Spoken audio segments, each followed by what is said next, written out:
Somewhere on Earth right now, a storm has been firing lightning into the sky every single night for over 300 years.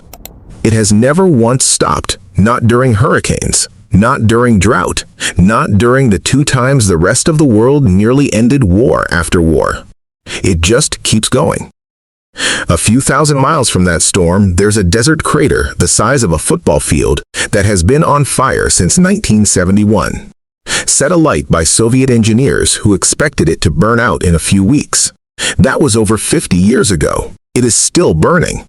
There's a river in the Amazon so hot it has cooked animals alive. An island so biologically isolated that a third of its species exist nowhere else on Earth, and were already ancient when the Roman Empire was still being built. A bay where the water glows brighter than the night sky on a moonless night. A town where some residents have heard a sound for 30 years that official U.S. government investigators could not fully explain. Here's what most videos about these places get wrong. They either oversell the myth until it collapses under the weight of a single Google search, or they debunk it so aggressively that they make you feel stupid for being interested. We're doing neither. 10 places. Some of them are exactly as insane as the internet says. Some of them are almost completely made up. And one of them, the last one, is the only location on this entire list where scientists, with access to satellites and seismographs and 50 years of modern geology, will still sit down and tell you, we're not completely sure why this happens here and almost nowhere else on the planet. We're going in order, least real to most real. Stay for the last one.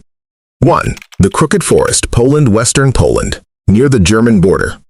A quiet grove of roughly 400 pine trees where every single trunk curves sharply at the base, bending at exactly the same angle, in exactly the same direction, before straightening upward and growing normally.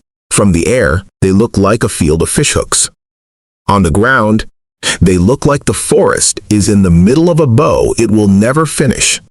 The trees were planted around 1930, which means whatever bent them happened roughly 10 years later, somewhere around 1940 to 1942. And that timing is the single most important detail in this entire story, one that virtually every viral video, Instagram reel, and YouTube countdown conveniently forgets to mention.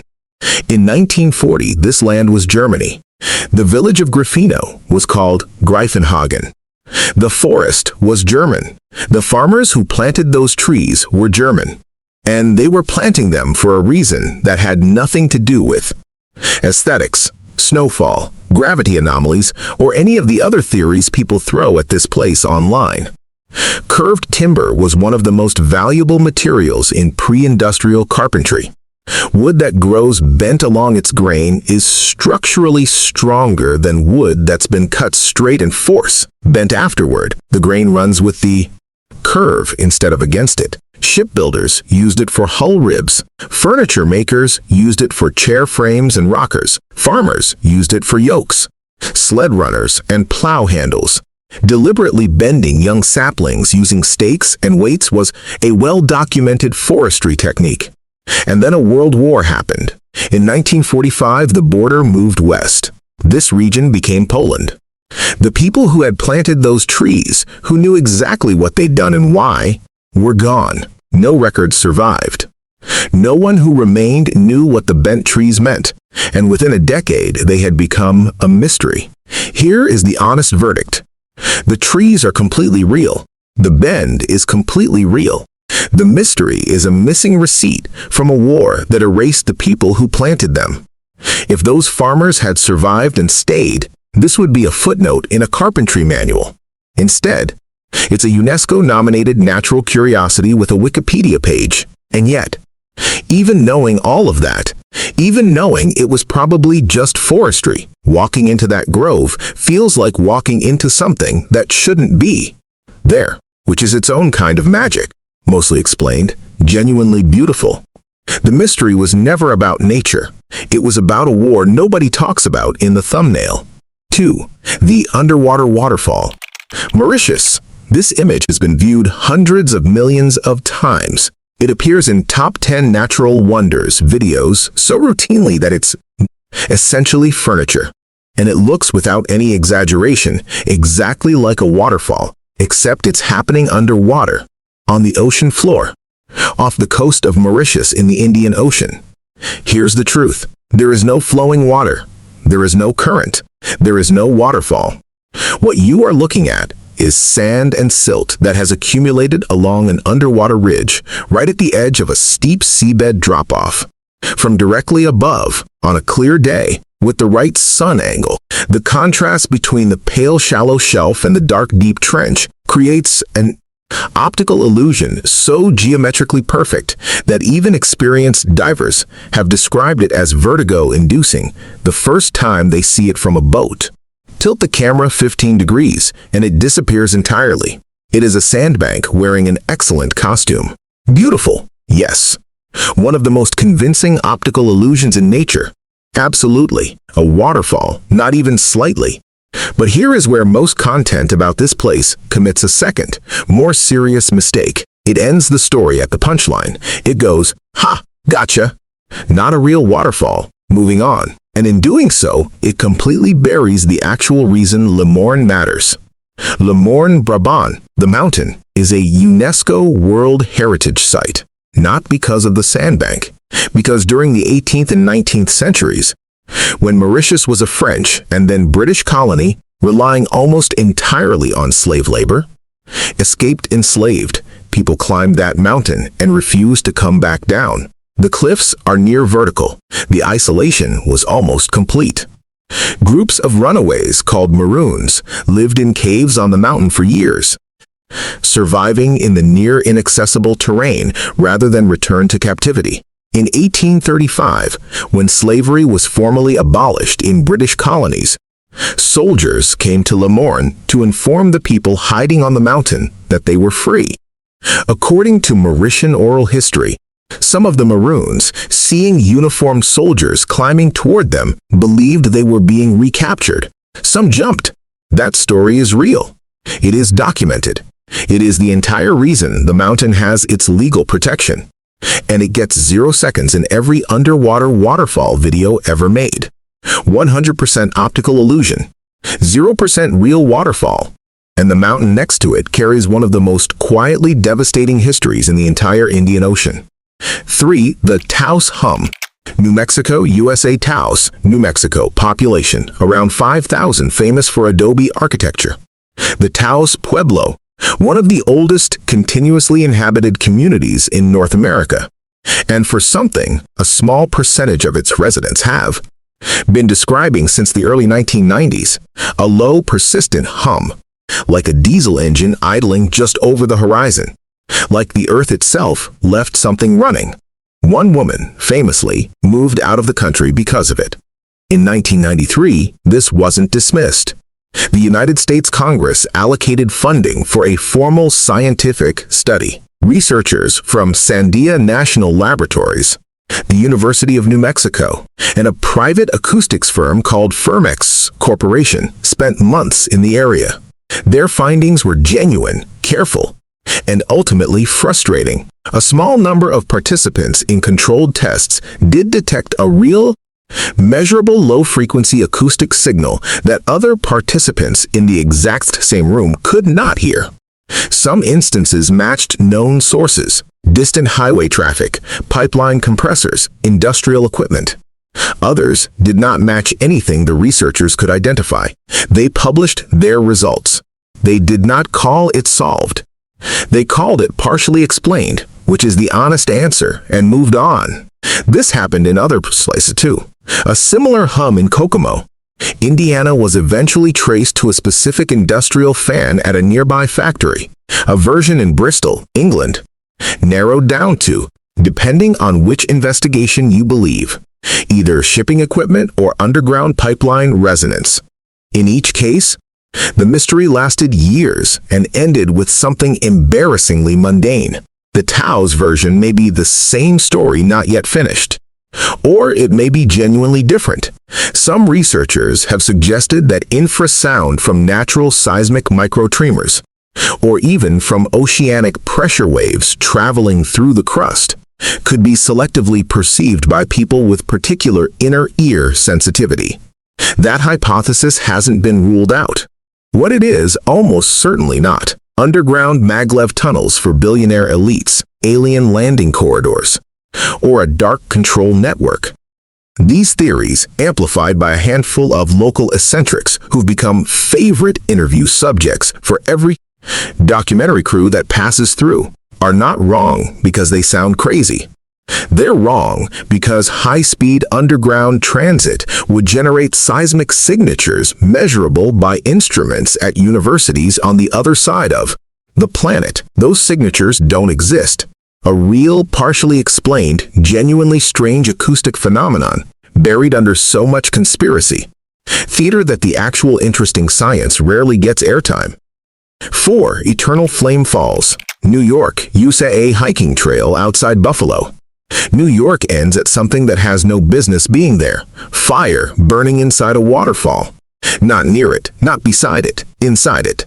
The water falls in front of the flame like a curtain, and behind it, a steady jet of natural gas burns orange in a cave that never floods. The gas comes from cracks in the shale bedrock, mostly methane, with unusually high concentrations of ethane and propane that don't match how shale seeps are typically supposed to behave. When a team of geologists studied the gas composition here in 2013, they found the chemical ratios so anomalous that the site ended up as a case study in petroleum geology literature. Not because it was dangerous, because it was chemically weird in a way the standard models didn't predict. The name Eternal Flame sells the concept accurately but the execution loosely. The gas supply is effectively endless on any human timescale. There is no meaningful risk of it running out in our lifetimes. The flame, however, is not eternal at all. A strong gust of wind puts it out. Heavy rain puts it out. A hiker with a hat and too much confidence puts it out. Visitors regularly have to relight it with a lighter or a match, which is a sentence that, if you think about it for a second, is somehow more impressive than the original myth. There are only a few naturally occurring eternal flames on Earth. The Yanartaş fires in Turkey, on the slopes of Mount Olympus, have been burning long enough to be referenced in ancient Greek literature as the source of the Chimera legend, a fire-breathing creature born from a mountain that burned with no fuel. The Baba Gurgur fire in northern Iraq is referenced in texts thousands of years old and burned, according to local accounts, at the time of Alexander the Great's campaign through Persia. And Chestnut Ridge Park, New York, where you need a hiking app and sensible footwear. The gas seep is rare and genuinely scientifically interesting. The flame is real and requires a lighter. The combination of fire and waterfall in one natural space is still, even knowing all of this, one of the most quietly astonishing things you can stand in front of in the northeastern United States. 5. The Door to Hell, Turkmenistan. In the middle of the Karakum Desert in Turkmenistan, 260 kilometers from the nearest city, surrounded by nothing in every direction, there is a crater roughly 70 meters wide and 30 meters deep. Every inch of its floor and walls is on fire.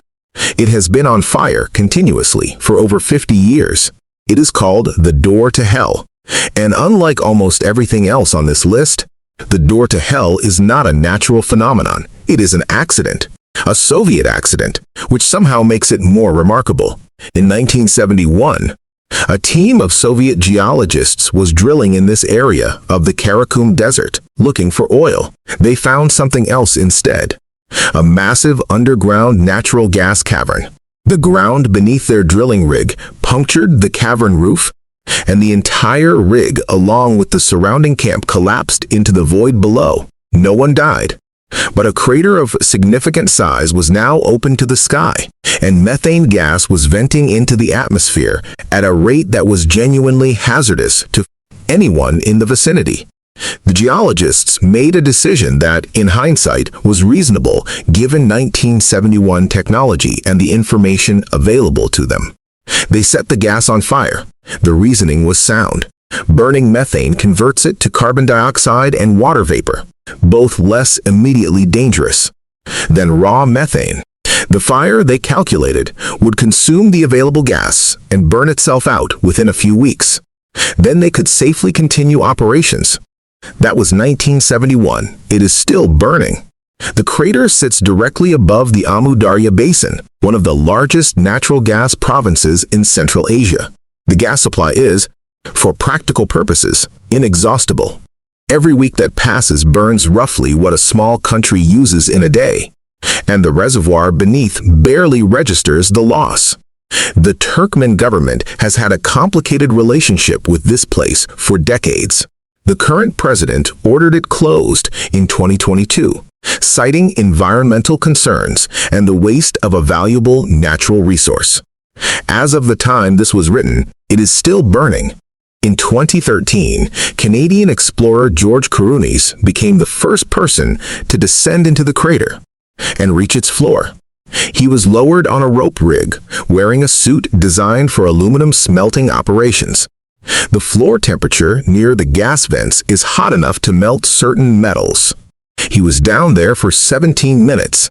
He brought back soil samples that, when analyzed, were found to contain bacteria, living organisms adapted specifically to survive in a permanently burning methane environment. Life in a place designed by accident to resemble the opposite of anywhere life should be. 100% real, 100% man-made, and one of the only places on Earth where a bureaucratic miscalculation from 1971 is still visibly, dramatically audibly on fire. 6. Socotra Island, Yemen. If you showed someone this image without context and asked them to name the planet, very few of them would say Earth. Socotra is an island in the Arabian Sea, roughly 240 kilometers east of the Horn of Africa, and politically part of Yemen, though its geography belongs to no recognizable category. It separated from mainland Africa roughly 6 million years ago, and from the Arabian Peninsula perhaps 20 million years before that.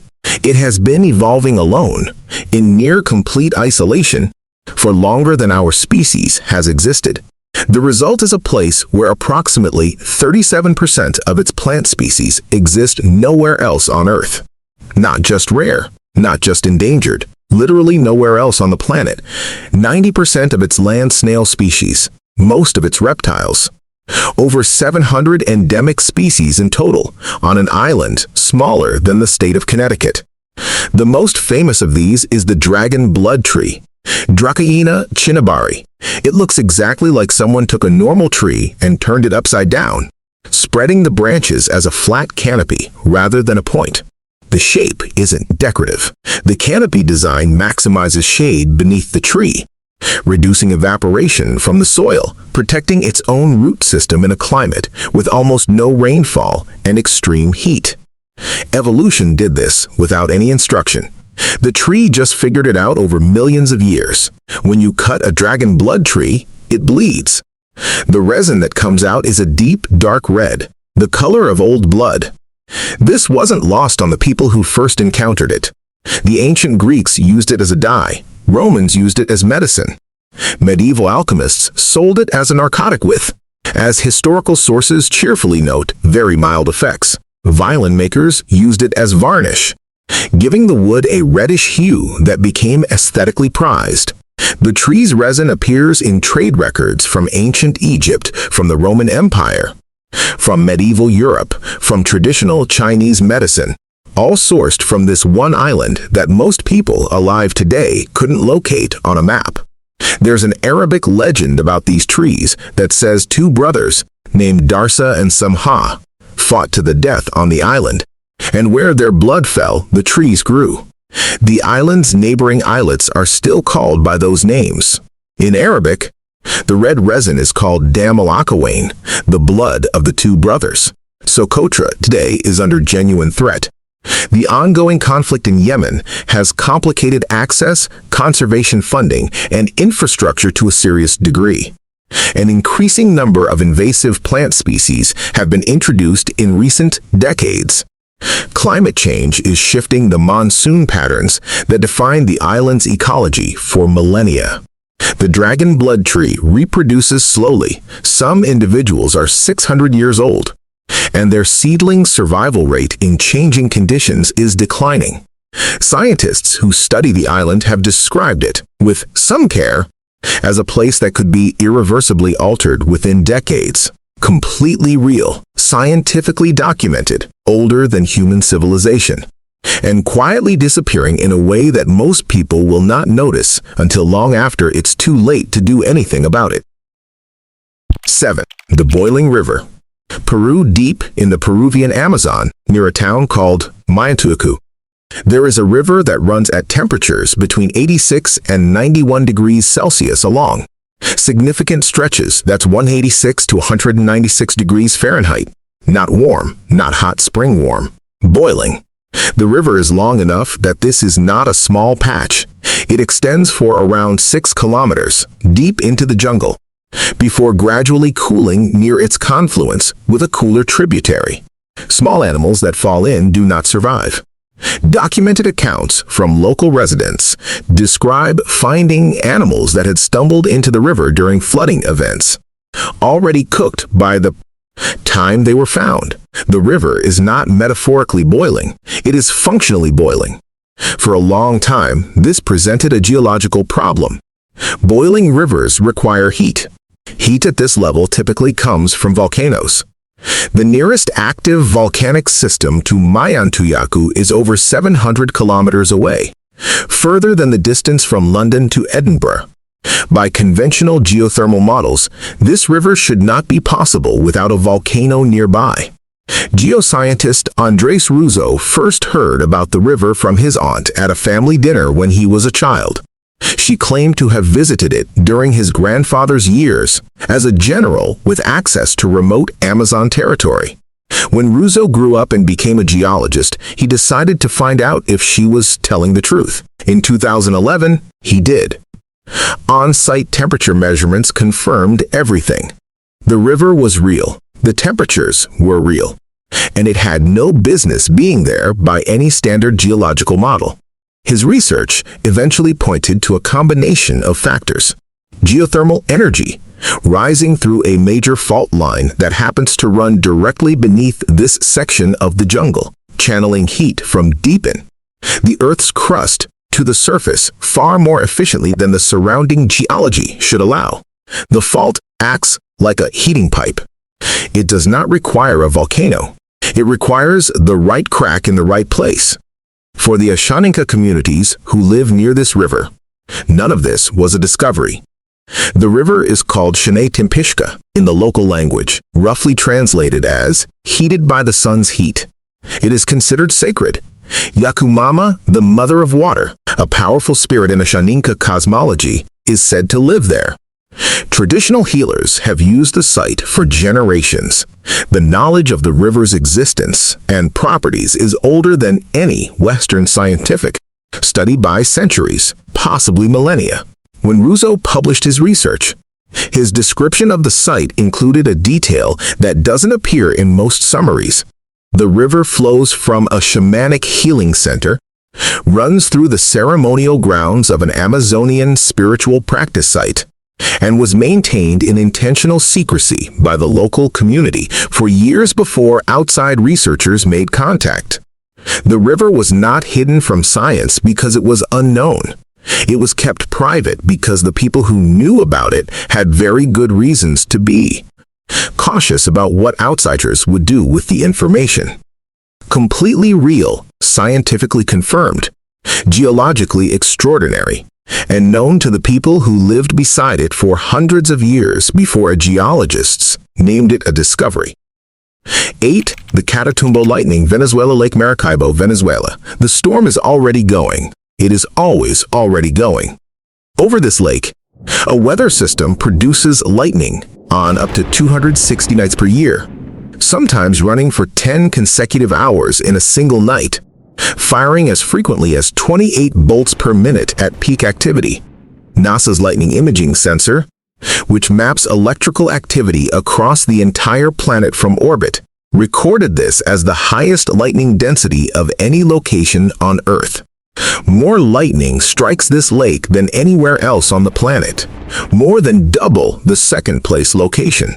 More than the entirety of the United Kingdom receives in a full year, concentrated over one body of water. The explanation is not mysterious, it is just extreme. Warm, moisture-saturated air flows in from the Caribbean to the north. Cool. Dry air descends from the Andes to the west and south. The surrounding mountains form a natural funnel that forces both air masses directly over the lake. When they collide over the water, the thermal differential creates intense, sustained convection. The lake's surface heats the air above it. The energy has nowhere to go but up, and then sideways into the atmosphere in the form of electrical discharge. This mechanism repeats every night. Because the geography does not change, the Caribbean doesn't move, the Andes don't move, the lake stays warm, the machine keeps running. There's a historical dimension to this that almost no travel content mentions. In 1595, Sir Francis Drake, the English privateer operating under a privateering license from Queen Elizabeth I, launched a night raid on the city of Maracaibo. The plan depended on darkness, Drake's fleet approaching under cover of night. The Spanish garrison unable to see the English ships until it was too late. What Drake apparently failed to account for was the lightning. According to colonial-era accounts, documented in records from both English and Spanish sources from the period, the storm over the lake lit up the night sky consistently enough that Spanish defenders could see the approaching fleet clearly. The raid failed.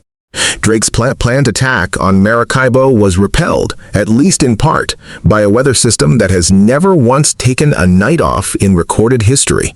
Venezuelan sailors in earlier centuries called this storm the Lighthouse of Maracaibo and used it for navigation, the way other coastlines used expensive constructed lighthouses. A storm so reliable you could sail by it for free. Completely real.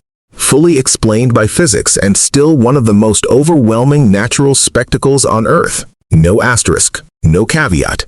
Just a lake that gets struck by lightning more than anywhere else on the planet, every single night, and has for as long as anyone has kept records. 9. The Bioluminescent Bays, Puerto Rico Mosquito Bay, on the island of Vieques off the eastern coast of Puerto Rico, holds the world record for the highest measured concentration of bioluminescent organisms ever documented. Over 700. 0 dinoflagellates per gallon of water at peak density. To give that number some context, in the open ocean, a typical concentration is around a few hundred per gallon. This bay has roughly 2,000 times that density. These organisms, Pyrodinium bahamense, are single-celled, and the glow is entirely defensive. When the water is disturbed, they fire a brief chemical flash, a bioluminescent pulse meant to startle whatever is threatening them, or, in some theories, to attract a larger predator that will deal with the smaller one. The chemistry is a reaction between luciferin, a light-emitting compound, and the enzyme luciferase, triggered by mechanical disturbance. The result looks supernatural. The mechanism is molecular. The bay works because of geography. Mosquito Bay is shallow and enclosed, ringed by red mangrove trees whose roots leach tannins into the water, creating a slightly acidic, nutrient-rich environment that these organisms thrive in. The water is warm. The bay is protected from ocean currents. The conditions are stable enough year-round to sustain a permanent population of this density, which is extraordinarily rare. Most bioluminescent sites on Earth are seasonal, variable, or require specific conditions to produce any visible glow at all. But here is what most content about this place leaves out. The bay almost died. In the 1990s, a developer proposed building a cruise ship dock on the bay. The ferry traffic and chemical runoff from boat fuel, particularly copper-based anti-fouling paint, was shown in studies to be toxic to the dinoflagellates. Local environmental groups fought the development for years. Eventually, it was blocked. The organisms recovered. Mosquito Bay is what it is today, partly because a community of residents decided in the 1990s that a natural phenomenon worth protecting was worth fighting for. Jamaica has bioluminescent lagoons too. Luminous Lagoon in Falmouth and Oyster Bay in Portland Parish operate on the same biology at lower concentrations. The glow there is real but more variable, more dependent on conditions. More likely to disappoint if you arrive on a bright moon night or after heavy rain has diluted the organisms. Completely real. One of the most legitimately miraculous-looking natural phenomena on Earth, and still possible to ruin with the wrong kind of boat paint. 10. The Hessdalen Lights, Norway. This is the one we promised you, the place where the science runs out. Hessdalen Valley, in the mountains of central Norway, population, around 70 people. Since at least the early 1980s, and possibly much longer. Based on local accounts, unexplained lights have been appearing in this valley. They have been photographed by thousands of witnesses. They have been captured on video. They have been measured by scientific instruments. And despite decades of funded research by universities, government bodies, and international collaborative projects, nobody has been able to fully explain what they are or why they appear in this specific valley and almost nowhere else on Earth. The Hessdalen Lights are not a new discovery. They were reported heavily enough in the early 1980s that a formal research project was launched in 1984. Project Hessdalen, funded by the Norwegian military and universities in Norway, Italy, and France. They set up automated monitoring stations. They installed cameras. They began logging every observable event. The project has been running in various forms continuously ever since. What the measurements confirmed. The lights are real physical phenomena. They emit measurable electromagnetic radiation across multiple spectrums. Some have been tracked moving at speeds no known atmospheric phenomenon can account for. Some have been recorded remaining stationary for extended periods in conditions where any atmospheric effect would dissipate quickly. Some emit radar-detectable signatures. Some do not. The leading scientific hypothesis, developed over years of collaborative international research, suggests the lights may be a self-luminous plasma, possibly created by the piezoelectric effect. When specific types of rock under geological stress generate an electrical charge, and under the right atmospheric conditions, that charge creates ionized air that glows. Hessdalen sits in a valley with a high concentration of metallic sulfide minerals in the bedrock, and the valley geology is known to be seismically active in subtle ways. But this hypothesis has a problem. It explains some observations and fails to explain others. It accounts for certain light behaviors and not for others.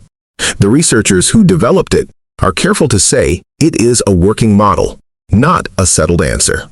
What the Hessdalen Lights are not, with near certainty: alien spacecraft, UFOs in the extraterrestrial sense, hallucinations, hoaxes, camera artifacts.